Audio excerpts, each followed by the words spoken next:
আমার মনে হয় যে মানুষ হচ্ছে পৃথিবীর সবথেকে নিষ্ঠুরতম প্রাণী এবং মানুষের বিনোদন অত্যন্ত বর্বর, অর্থাৎ মানুষ অনেক বর্বর উপায়ে বিনোদন খোঁজে।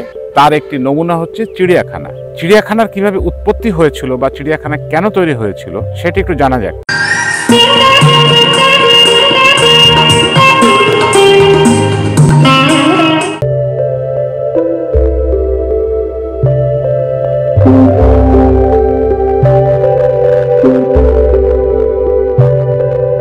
চিড়িয়াখানা বললেই চোখের সামনে ভেসে ওঠে খাঁচায় বন্দি প্রাণীদের কথা। মূলত বনে বনে ঘুরে বেড়ায় যেসব প্রাণী তাদেরই ধরে এনে রাখা হয় চিড়িয়াখানায়। কিন্তু ধরে এনে রাখলেই তো আর হলো না, বনে যে পরিবেশে প্রাণীরা থাকে তাদের ঠিক তেমন পরিবেশে রাখার চেষ্টা করা হয় চিড়িয়াখানায়। যেমন ধরা যাক মেরু ভালুকের কথা। মেরু ভালুক থাকে বরফের দেশে।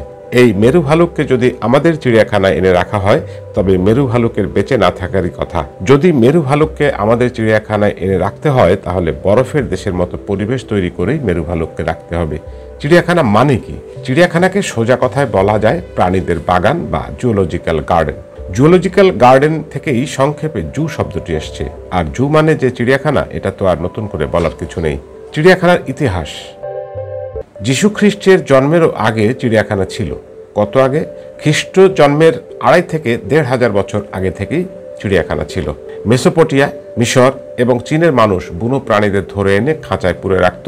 আর তখন চিড়িয়াখানা কেবল পশু দেখার জন্যই ছিল না, এর সাথে জড়িয়ে ছিল একটা জাতির সম্মান, আনন্দ এবং বৈজ্ঞানিক কৌতূহল। তখনকার দিনে প্রভাবশালী শাসকরা দূর দূরান্ত থেকে বুনো প্রাণী সংগ্রহ করতেন। যে শাসকের সংগ্রহে যত বেশি প্রাণী থাকত, অন্যান্য শাসকদের কাছে তাদের সম্মানটাও তত বেশি হতো। শুধু তাই নয়, নিজের প্রজাদের কাছেও তত বেশি সমীহ আদায় করতে পারতেন তারা। আহা, অবলা বুনো প্রাণীদের দিয়েও তখনকার রাজা বাচ্চারা তাদের সম্মান ও সমীহ কিনতেন। চিড়িয়াখানার গোড়াপত্তনের কথা বলতে গেলে প্রথমে মিশরীয়দের কথাই বলতে হয়। মিশরীয় রানী হাসেপসাট খ্রিস্টপূর্ব 1490 অব্দে থেপসে একটি চিড়িয়াখানা স্থাপন করেছিলেন বলে জানা যায়। হাসেপসাটের চিড়িয়াখানার প্রাণীদের জোগাড় করা হয়েছিল সোমালিয়া থেকে। কি কি ছিল সেই চিড়িয়াখানায় সেটাও জানা গেছে। সেই চিড়িয়াখানায় ছিল বড় বড় গবাদি পশু, অদ্ভুত ধরনের পাখপাখালি, চিতাবাঘ, লেপার্ড, বানর এবং জিরাফ। মিশরের সম্রাট প্রথম টলেমি আলেকজান্দ্রিয়াতেও একটি চিড়িয়াখানা প্রতিষ্ঠা করেছিলেন।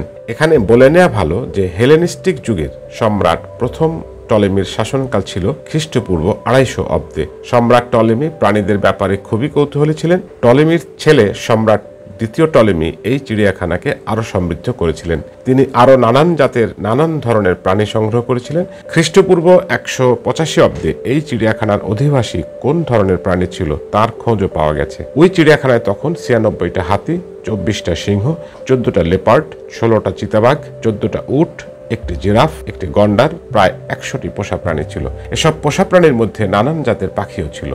এবার মেসোপটেমিয়ার প্রাচীন কালের চিড়িয়াখানা সম্পর্কে কিছু জানা যাক। মেসোপটেমিয়ার সুমারিয়া, ব্যাবিলন এবং অসিরীয় রাজাদের প্রত্যেকের আলাদা আলাদা চিড়িয়াখানা ছিল। এসব চিড়িয়াখানা ছিল রাজাদের ক্ষমতা, সম্পদ এবং প্রতিপত্তির প্রতীক। কাজেই মেসোপটেমিয়ার রাজারা তাদের চিড়িয়াখানা নিয়ে গর্ব করতেন। তবে মেসোপটেমিয়ার রাজাদের মধ্যে সুমেরিয়ার রাজা সুলগি সবার আগে চিড়িয়াখানা স্থাপন করেছিলেন বলে জানা যায়। রাজা সুলগির রাজত্বকাল ছিল খ্রিস্টপূর্ব 2094 থেকে 2047 অব্দ পর্যন্ত। তার সংগ্রহে ছিল অনেক ধরনের সিংহ। আসিরিয়ার রাজা প্রথম টিগালার পিলসারের সংগ্রহে ছিল হরিণ, গজলা হরিণ এবং আইবেক্স নামের এক ধরনের বুনো ছাগল। আসিরিয়ার রাজা দ্বিতীয় আশুর নাসির পলের সংগ্রহে ছিল বুনো ষাঁড়, সিংহ, উট পাখি এবং উল্লুক। আর আসিরিয়ার রাজা দ্বিতীয় সার্জনের পছন্দের প্রাণীদের মধ্যে ছিল সিংহ এবং বাজ পাখি। ব্যাবিলনের রাজা দ্বিতীয় নেবুচাড রেজারও বুনো প্রাণী সংগ্রাহক হিসেবে বিখ্যাত ছিলেন। প্রাচীন চীনেও বুনো পশু পাখি সংগ্রহের প্রচলন ছিল। খ্রিস্টপূর্ব 1500 অব্দে শ্যাং রাজবংশের প্রতিষ্ঠার সময় থেকেই চীনের শাসকরা চিড়িয়াখানা স্থাপন শুরু করেন। চীনা সম্রাজ্ঞী টানকি হরিণের খড় নামে পাথরের তৈরি একটি সংগ্রহশালা নির্মাণ করেছিলেন। সম্রাজ্ঞী টানকি খ্রিস্টপূর্ব 1550 অব্দের সময়কালে রাজত্ব করতেন। জো রাজবংশের প্রতিষ্ঠাতা ওয়েন ওয়াং বিশাল একটি পশু সংগ্রহশালা প্রতিষ্ঠা করেছিলেন। জো রাজবংশের চীন শাসন করেছিলেন খ্রিস্টপূর্ব 1000 থেকে 2000 অব্দ পর্যন্ত। চীনারা এই পশু সংগ্রহশালাকে বলতো লিং ইউ। মধ্যযুগে ইউরোপের বিভিন্ন রাজ্য, অঙ্গরাজ্য এবং লোকালয়ে পশু সংগ্রহশালাও গড়ে ওঠে। আধুনিক বিশ্বের শুরুর দিকে অ্যাজটেক সম্রাট দ্বিতীয় মন্টেজুমা টেনোকিটলানে, বর্তমান নিউ মেক্সিকো, একটি পশু সংগ্রহশালায় স্থাপন করেছিলেন। এখানে ভিন্ন ভিন্ন ভবন, খাঁচা, বাগান, হ্রদ, ঝর্ণা এবং পুকুর বানানো হয়েছিল এসব পশুর আবাসস্থল হিসেবে। এ চিড়িয়াখানায় ছিল পাখি, স্তন্যপায়ী ও সরীসৃপ জাতীয় প্রাণী। তবে দিন যত গড়িয়েছে চিড়িয়াখানায় স্থাপনের উদ্দেশ্য তত পরিবর্তিত হয়েছে। এখন আর চিড়িয়াখানা কেবল দেখার জন্য নয়, প্রভাব প্রতিপত্তি, বৃত্ত কিংবা ক্ষমতা প্রদর্শনের জন্য নয়, এখন পশু পাখি নিয়ে গবেষণার জন্য চিড়িয়াখানায় স্থাপন করা হয়। চিড়িয়াখানার অর্থ এখন প্রদর্শন, বিনোদন ও গবেষণার জন্য জীবন্ত প্রাণী রাখার সরকারি বা ব্যক্তিগত উদ্যান। 19 শতকের গোড়ার দিকে 1801 সাল থেকে শুরু করে কলকাতায় 4টি বন্যপ্রাণী সংগ্রহশালা প্রতিষ্ঠান ছিল। 1854 সালে রাজা রাজেন্দ্র মল্লিক বাহাদুর কলকাতার চোর বাগানে প্রতিষ্ঠা করেন মার্বেল প্যালেস জু। এখনও ওই চিড়িয়াখানাটি কলকাতায় আছে। জনসাধারণের শিক্ষা ও বিনোদনের জন্য সচেতন রাজা রাজেন্দ্র এটি প্রতিষ্ঠা করেন। এই সংগ্রহশালায় ভারত সহ পৃথিবীর বিভিন্ন দেশ থেকে অনেক পাখি ও স্তন্যপায়ী প্রাণী এনে রাখা হয়েছিল। ঢাকার চিড়িয়াখানা। ঢাকার নবাবদের অনেকেই ব্যক্তিগতভাবে পশু পাখি পালন করতেন। শুধু নবাবরাই নয়, ঢাকার অনেক অবস্থাসম্পন্ন মানুষই পশু পাখি পুষতেন। সে সময় রাজনৈতিক নেতা, আমলা, ক্ষমতাশালী ও বিত্তবানরা দেশের বিভিন্ন অঞ্চল ঘুরতে গেলে বন্যপ্রাণী উপহার পেতেন। এসব বন্য প্রাণীদের কেমন করে পুষতে হয় সে সম্পর্কে সঠিক ধারণা বা জ্ঞান সবার ছিল না। কাজেই অনেকে তখন সরকারিভাবে এদের রাখার ব্যবস্থার আবেদন জানালেন। 950 সালে হাইকোর্ট সংলগ্ন রমনা পার্কে কয়েকটা ঘর তুলে এদের রাখার ব্যবস্থা করা হয়। ওই সময় ওই চিড়িয়াখানায় ছিল 3-4টা চিতাবাঘ, কয়েকটা ময়ূর, দেশি বিদেশি পোষা পাখি, বাগডাস, মেছোবাঘ, কুমির, বনবিড়াল ও শেয়াল।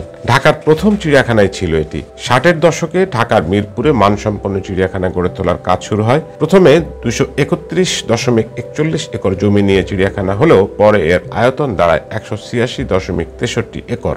1974 সালের 23 জুন মিরপুর চিড়িয়াখানা জনগণের জন্য আনুষ্ঠানিকভাবে উন্মুক্ত করে দেওয়া হয়। মিরপুর চিড়িয়াখানায় এখন প্রায় 190 প্রজাতির প্রায় 2200 প্রাণী আছে। অক্টোবর থেকে মার্চ পর্যন্ত চিড়িয়াখানা খোলা থাকে 7টা থেকে বিকাল 5টা পর্যন্ত, আর এপ্রিল থেকে সেপ্টেম্বর পর্যন্ত চিড়িয়াখানা খোলা থাকে সকাল 7টা থেকে 6টা পর্যন্ত। রোববার চিড়িয়াখানা বন্ধ থাকে। মৎস্য ও পশু সম্পদ মন্ত্রণালয়ের অধীনে এই চিড়িয়াখানাটি বাংলাদেশের জাতীয় চিড়িয়াখানা। ঢাকার মিরপুর ছাড়াও রংপুর, চট্টগ্রাম, রাজশাহী, কুমিল্লা ও খুলনা শহরে আরও 5টি চিড়িয়াখানা আছে। আগেই বলা হয়েছে, এখন চিড়িয়াখানা কেবল পশু পাখি প্রদর্শন নয়, আরও অনেক কাজে লাগে। পশু পাখির চরিত্র, প্রকৃতি, চিকিৎসা, গবেষণা সহ নানান ধরনের কাজ। চিড়িয়াখানার আদলেও এসছে অনেক পরিবর্তন। নানান ধরনের চিড়িয়াখানা গড়ে উঠেছে পৃথিবীর বিভিন্ন দেশে, যেমন bio park, safari park, open range zoo, animal theme park, road side zoo, petting zoo, specialised zoo ইত্যাদি। আমার কাছে খুবই কষ্ট লাগে যখন দেখি, আমি আমার সারা জীবনে একবার মাত্র চিড়িয়াখানায় গিয়েছি এবং সেখানে যাওয়ার পরে আমার খুব মন খারাপ হয়েছে ছোটবেলাতেই, যে এটা কেমন বিনোদন হতে পারে বা এটা কেমন শিক্ষা হতে পারে যে আমরা বন্য প্রাণীগুলোকে খাঁচায় আটকে রাখছি, তাদের যে পরিবেশ সেই পরিবেশে আমরা দিতে পারছি না, তারা না খেয়ে আছে, একা একটা প্রাণী একা একটা খাঁচায় বন্দী হয়ে আছে, সে পাখি বলেন, বানর বলেন, বাঘ বলেন, যাই বলেন না কেন। অনেকে হয়তো বলবেন যে চিড়িয়াখানার থেকে অনেক কিছু শিক্ষা পাওয়া যায়, প্রাণীদের সাথে পরিচিত হওয়া যায়, কিন্তু সেটা তো এখনকার যুগে বর্তমান সময়ে এসে তো চিড়িয়াখানার আদৌ কোনো প্রয়োজন আছে বলে মনে হয় না, কারণ ওর থেকে অনেক জটিল প্রাণী, যে প্রাণীগুলো চিড়িয়াখানায় রাখা সম্ভব না, সেগুলো সম্পর্কে আমরা এখন ধারণা পেয়ে যাই, লাইভ তাদেরকে আমরা দেখি। আর একটা জিনিস, যে বিদেশে, উন্নত বিশ্বে যে চিড়িয়াখানাগুলো আছে সেগুলো কিন্তু মানুষকে খাঁচায় বন্দি করে ঘোরানো হয় চিড়িয়াখানার মধ্যে। চিড়িয়াখানার একদম পুরো প্রাকৃতিক পরিবেশে প্রাণীদেরকে ছেড়ে দেওয়া হয়, তারা সেখানে ঘুরে ফিরে বেড়ায়, কিন্তু মানুষকে সেখানে খাঁচায় বন্দি করে যদি কারো দেখতে ইচ্ছা হয় সে ওই খাঁচাবন্দি একটা যানে চড়ে ঘুরে ঘুরে সে সেই প্রাণীগুলো দেখে। কিন্তু আমি বুঝি না যে খাঁচায় একটা প্রাণীকে বন্দি করে রেখে আমরা সেখানে কি বিনোদন খুঁজে পাই। এবং এই যে আমরা কয়েকদিন আগে লক্ষ্য করেছি, একটা হাতি, আমাদের দেশের একটা হাতি, চিড়িয়াখানা একটা হাতি মাহুতের ছেলেকে আছাড় দিয়ে মেরে ফেলেছে। এটা আমার মনে হয় যে হাতিটার ক্ষোভ, তার প্রতিবাদ। এর আগে এরকম বাঘে খেয়ে ফেলেছিল একজন, যে তাকে দেখাশোনা করতো তাকেই। এবং সার্কাসেও কিন্তু এরকম আরো অনেকগুলো ঘটনা ঘটেছে। ভাল্লুক বা হাতি যারা সার্কাসে খেলা দেখায়, একটা সময় গিয়ে তারা ক্ষিপ্ত হয়ে তাদের সেই যে মনিব তাকে মেরে ফেলে, এরকম বেশ কিছু ঘটনা ঘটেছে। আমার মনে হয় যে প্রাণীদের বোধ বুদ্ধি মোটেই নাই, এরকমটা ভাবার কোনো কারণ নেই। ওদেরও আবেগ, অনুভূতি, রাগ, ক্ষোভ এগুলো আছে। সুতরাং ওদেরকে এইভাবে বন্দি করে রাখার আমার মনে হয় অর্থহীন। আজকে মনে হয় সময় এসছে যে আমাদের এই চিড়িয়াখানা কালচার থেকে বেরিয়ে আসতে হবে। সমস্ত প্রাণীকে অবমুক্ত করে দেওয়া উচিত, এবং যদি চিড়িয়াখানা করতে হয় তাহলে প্র্যাকটিক্যালি এখনকার যুগে, এই তথ্য প্রযুক্তির যুগে, আপনার আলাদা করে চিড়িয়াখানার কোনো দরকার নেই। আমরা চিড়িয়াখানায় যে একটা বাঘকে দেখি খাঁচায় শুয়ে আছে, অর্ধমৃত একটা বাঘ, মানে বিড়ালের চেয়েও দুর্বল অবস্থা হয়ে গেছে, সে খাঁচায় শুয়ে আছে, নড়াচড়ার শক্তিও নাই। কিন্তু আমরা ছবিতে ভিডিওতে লাইভ দেখতে পাচ্ছি বাঘ ঘুরে বেড়াচ্ছে, বাঘ গর্জন করছে, বাঘ শিকার করছে, বাঘ নদী পার হচ্ছে, লাইভ দেখতে পাচ্ছি, জাবরা দেখতে পাচ্ছি, জিরাফ দেখতে পাচ্ছি, হনুমান দেখতে পাচ্ছি, সাপ দেখতে পাচ্ছি, সব কিছু। এবং এটা এখন সবার হাতে হাতে, মোবাইল খুললে সে যে কেউ এগুলাতে দেখতে পারে। জিওগ্রাফিক চ্যানেল আছে, আরও অনেক মাধ্যম আছে। সুতরাং এখন আধুনিক সভ্যতায় আমার মনে হয় যে আমরা যদিও সভ্য দাবি করি নিজেদেরকে, কিন্তু আমরা সভ্য হইনি। আদিম যুগে এই আনন্দ মানুষ নিত, চিড়িয়াখানায় প্রাণীকে বন্দি করে রেখে মানুষে মানুষে মারামারির প্রতিযোগিতা করে একজনকে মেরে ফেলে, গ্ল্যাডিয়েটরদের যুগের কথা আমরা জানি। সেই সময় তারা এই বর্বর আনন্দগুলো নিত। আমার মনে হয় যে আমরা এখন যখন সভ্যতার দাবি করছি, আমরা এখন সভ্যতার চরম উৎকর্ষে আসি, এই সময় এসে আমার মনে হয় যে চিড়িয়াখানাগুলো বন্ধ করে দেওয়া উচিত। এবং এটি বন্ধ হলে একদিকে যেমন প্রাণীকুল বেঁচে যাবে, আরেকদিকে অনেক টাকা রাষ্ট্রের সাশ্রয় হবে। এই চিড়িয়াখানার নামে প্রচুর লুটপাট হয়, আমরা পত্রপত্রিকায় দেখি। এই প্রাণীদের জন্য খাবার কেনার নামে সেখান থেকে টাকা আত্মসাৎ হয়। এর দেখাশোনার জন্য যে লোকজন আছে তারা ঠিকঠাক মতো দেখাশোনা করে না, এবং সেখান থেকেও তারা অর্থাৎ বাঘের খাবার চুরি করে খায়, হরিণের খাবার চুরি করে খায়, কুমিরের খাবার চুরি করে খায়। সুতরাং আমার মনে হয় যে সময় এসছে, প্রত্যেকটা জিনিসের এক একটা সময় থাকে। যেমন এখন বর্তমান, এক সময় টেলিগ্রামের খুব চাহিদা ছিল, এখন টেলিগ্রাম বন্ধ হয়ে গেছে। এক সময় টাইপরাইটারের খুব চাহিদা ছিল, এখন টাইপরাইটার বন্ধ হয়ে গেছে। সুতরাং একটা জিনিস ছিল বলে যে থাকবেই এরকমটার কোনো আমার মানে হয় না। সো আমার মনে হয় যে এখন বর্তমান সময় এসছে, চিড়িয়াখানাগুলো বন্ধ হওয়া উচিত। যারা প্রকৃতিপ্রেমী আছেন, যারা মানবতাবাদী আছেন, যারা পশুপ্রেমী আছেন, তাদের উচিত এই আওয়াজটা তোলা যে চিড়িয়াখানা বাদ দিতে হবে, চিড়িয়াখানা কালচারটাকে বন্ধ করতে হবে। একটা ঘেরা টোপের মধ্যে গিয়ে আমার একটা প্রাণী দেখে শিক্ষা নেওয়ার বর্তমান সময় আর কোনো দরকার নেই। আরও অনেক মাধ্যম আছে ওই প্রাণীটি সম্পর্কে জানার, তার আচার আচরণ, গতিবিধি সব কিছু পর্যবেক্ষণ করার জন্য আরও অনেক উন্নত মাধ্যম আছে। সুতরাং আমার মনে হয় যে আসেন আমরা সবাই মিলে আওয়াজ তুলি যে চিড়িয়াখানাটা বন্ধ হওয়া উচিত। চিড়িয়াখানা একটি অমানবিক, পাশবিক কালচার, বর্বর কালচার। আমার মনে হয় যে চিড়িয়াখানা এখন বন্ধ হওয়া উচিত। ধন্যবাদ সবাইকে।